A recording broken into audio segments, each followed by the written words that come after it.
Pourquoi tu es attiré par des femmes qui te font souffrir? Alors, je vais aller droit au but. Tu es attiré par des femmes qui te font souffrir parce que tu les choisis. Et je sais que certaines personnes vont entendre ça et vont se dire que non, c'est pas vrai, elles tombent sur moi, je ne suis pas responsable, ça m'arrive toujours à moi alors que je ne les choisis pas. La réalité, c'est que tu choisis inconsciemment. Et je te dis ça parce que je l'ai fait pendant des années. Pendant des années, j'ai choisi des femmes qui étaient indisponible émotionnellement, pour beaucoup. Et je me demandais pourquoi.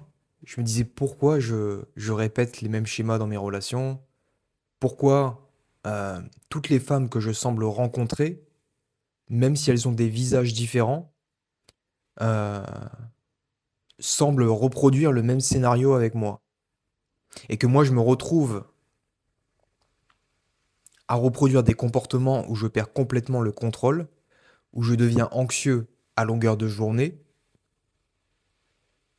et où en fait je ne suis plus moi.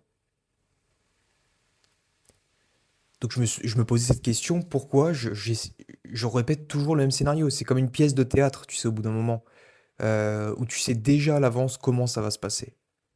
J'en étais arrivé à ce stade-là, où je me disais, ok, bah, je vais rencontrer cette femme, je vais m'attacher, au début ça va être intense, ça va être bien, et au bout d'un moment, je sais que il y aura de l'indisponibilité émotionnelle en jeu. Je sais que je devais profiter du début parce qu'au bout d'un moment, ça finirait par changer. Alors évidemment, je vais pas rentrer dans les détails sur les styles d'attachement, mais j'ai aussi le style d'attachement que j'ai diagnostiqué chez moi par mes propres outils et aussi par de la thérapie, c'est que j'ai un style d'attachement qu'on appelle désorganisé. C'est-à-dire que en fonction des relations, je peux basculer de anxieux à évitant. Donc moi aussi devenir indisponible émotionnellement dans la relation. Tout ça pour te dire que oui, tu choisis les femmes qui te font souffrir. Tu choisis de souffrir complètement. Et parce que même si consciemment tu voudrais une relation où une femme t'aime, elle te choisit, elle te le montre chaque jour, elle est constante et régulière dans ce qu'elle te montre, même si tout ça consciemment tu le veux, inconsciemment tu ne penses pas le mériter. C'est ça le gros du sujet. C'est ce vers quoi mon inconscient va, ce que mon inconscient choisit. Et plus particulièrement le système nerveux. Parce que consciemment, tu peux vouloir quelque chose, mais inconsciemment, tu peux te saboter et t'empêcher d'avoir cette chose-là. T'empêcher d'avoir une relation stable, saine, etc.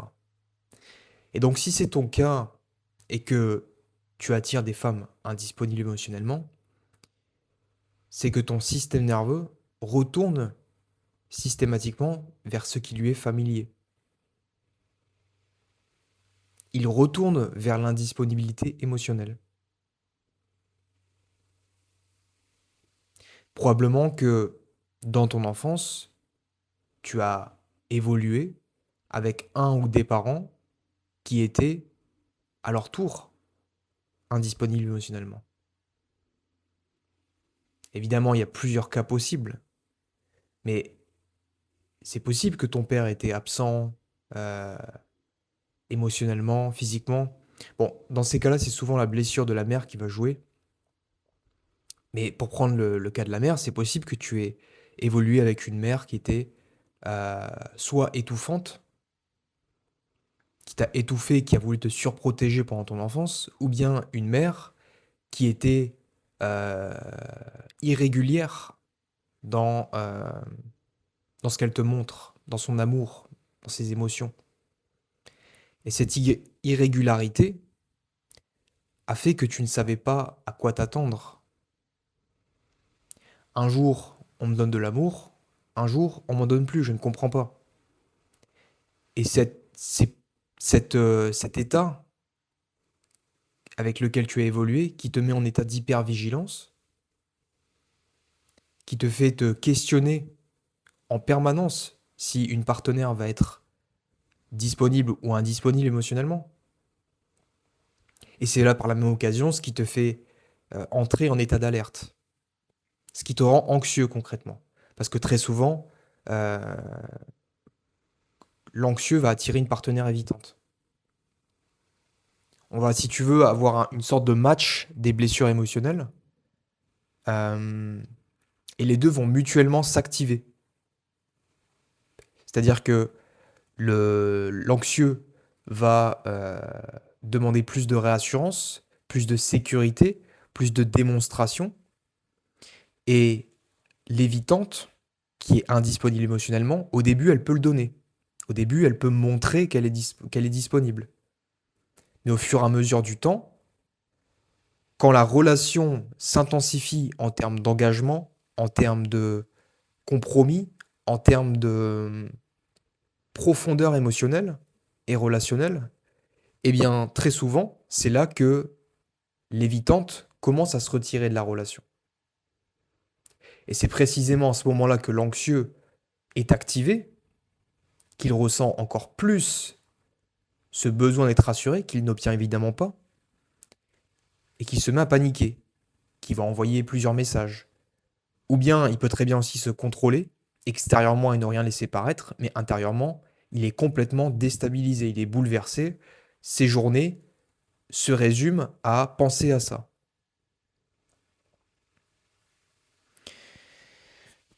Tout ça pour dire que ton système nerveux va toujours vers ce qui t'est familier pour te protéger. Parce que nous obéissons, et la nature en général obéit à la loi du moindre effort, qui est de faire le moins d'efforts possible pour obtenir un résultat qui est certain. C'est valable dans la nature. Pour les dépenses caloriques, par exemple, tu vas avoir un troupeau de moutons avec un lion euh, vs un mouton qui est déjà blessé et que le lion peut aller buter et aller manger. Le lion va systématiquement s'attaquer au mouton qui est déjà blessé, plutôt qu'aller attaquer le groupe. Ça, c'est la loi du moindre effort. C'est je fais le moins d'efforts possible pour me préserver en termes d'énergie, en termes de dépenses caloriques, et en échange, j'ai un résultat qui est certain, plutôt que prendre des risques démesurés et faire trop d'efforts pour mener un résultat qui est incertain. Eh bien, le système nerveux suit un schéma qui est similaire, qui est que je suis un chemin qui m'est déjà familier, que je connais déjà, qui a en plus un fort ancrage émotionnel, parce que les traumas, qu'est-ce que c'est fondamentalement? Un trauma, c'est un ancrage émotionnel. C'est quelque chose, c'est une émotion qui va rester bloquée dans ton corps et qui va modifier quelque part ton identité et euh, ta perception d'un événement. Et c'est pour ça que beaucoup de personnes agissent à travers les lunettes de leur trauma, parce que leur système nerveux, si tu veux, a été modelé, la perception qu'on appelle la neuroception dans le système nerveux, a modelé euh, leur vie entière. Elle a modelé la perception de certains événements. C'est comme si tu mettais des lunettes. Ah, tu mets des lunettes. Et sur ces lunettes, tu vois tout à travers le filtre des traumas. Et c'est pour ça que tu vas interpréter certaines situations comme étant un danger. Alors que dans les faits concrets, il n'y a pas de danger.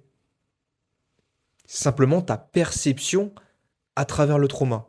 Et ça demande quand même, pour se rendre compte de ça, un certain niveau de conscience, donc d'auto-analyse, ce qui est difficile, ou bien quelqu'un qui peut te renvoyer que ton comportement et tes agissements ne sont pas en réalité les agissements de quelqu'un qui est régulé, de quelqu'un qui est apaisé et normal.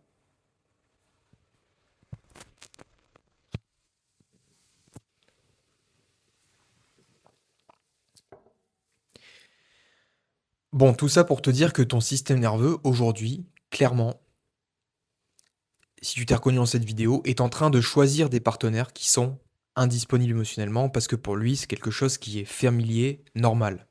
Parce qu'il a appris, il a enregistré dans ton enfance ce programme central que euh, l'indisponibilité émotionnelle était normale. Et qu'il était donc tout à fait logique de reproduire ça avec des partenaires. Et il a probablement également appris qu'il fallait mériter l'amour, qu'il fallait faire beaucoup d'efforts pour être aimé, qu'il fallait performer pour recevoir un amour euh, de la part de la femme que t'aimes. Et tout ça, ça nous met dans des comportements de jugement permanent face à nous-mêmes, d'autocritique, de dévalorisation, de se dire qu'en fait finalement on n'est jamais assez et que et qu'on met concrètement la partenaire sur un piédestal.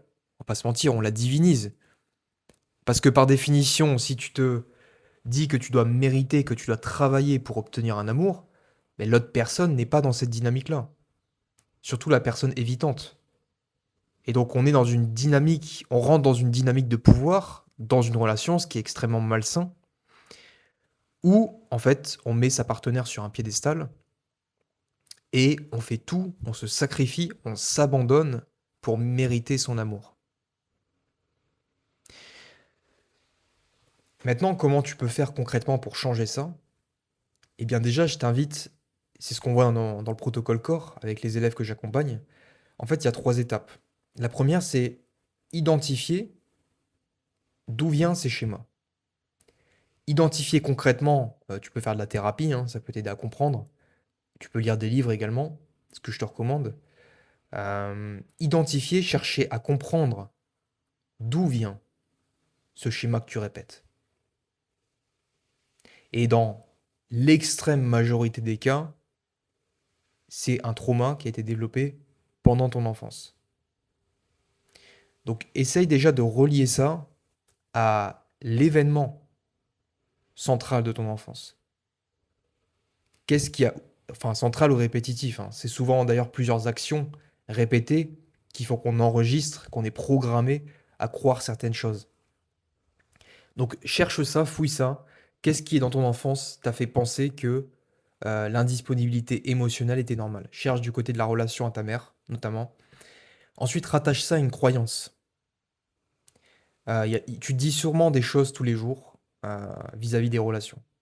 Si tu viens d'être en rupture ou si tu es même dans une relation actuellement, t'as souvent, tu peux prendre une feuille de papier et noter les croyances que tu as par rapport à l'amour. Par exemple, je dois mériter l'amour.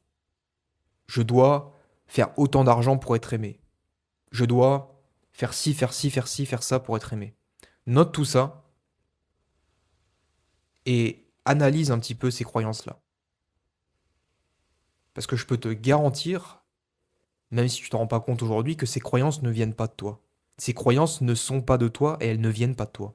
Tu les as simplement développées pendant ton enfance et avec le temps, comme c'est passé au niveau inconscient, tu as cru que c'était qui tu es, que tu as cru que c'était des croyances qui étaient légitimes.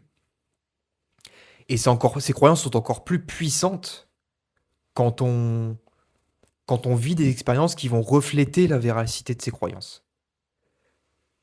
Par exemple, tu as la croyance je dois travailler pour mériter l'amour, et donc tu vas attirer des partenaires qui vont te faire travailler pour mériter l'amour.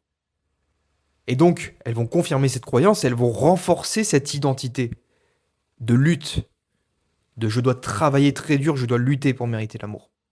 Bon, ça, c'est la première étape. La seconde, c'est de décharger, aller rencontrer la blessure qui est à l'origine de tout ça. Ça peut être blessure du rejet, blessure d'abandon, blessure d'humiliation, blessure de trahison, blessure d'injustice. Il faut que tu creuses cette blessure-là. Je t'invite à lire le livre Lise Bourbeau, Les 5 blessures de l'âme, parce que c'est là que se trouve la clé.